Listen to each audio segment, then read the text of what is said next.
Should you run multiple businesses or should you just focus on one?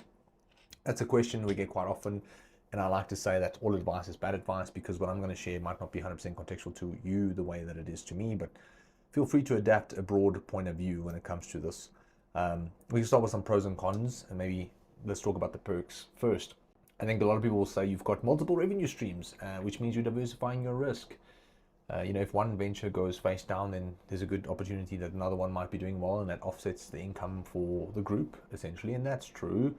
On top of that, you can also gain access to a broader network of people and synergies and opportunities, which can be quite exciting. But there is a flip side to all of this, and that is that your time and resources are going to be spread thin, leading to potential burnout. You'll face increased operational complexity, financial pressure, because all these businesses need to be funded and grown.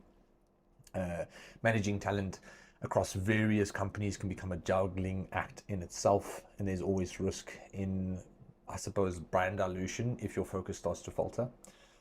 So what's the solution? Well, I've learned not to try and do everything yourself. Find good, trustworthy partners. I'd say make sure to always try and streamline the operations of the business first, because the less variables there are to control, the less things you have to worry about that can potentially go wrong. Lastly, a business only thrives because of the people. So the number one thing, or the one skill that you need to become good at, is learning how to hire better people faster. Most companies that grow are not in the business that they actually think they are. If you're growing and scaling, then you're actually in the recruitment business first and your industry second. So some food for thought. Hope it helps.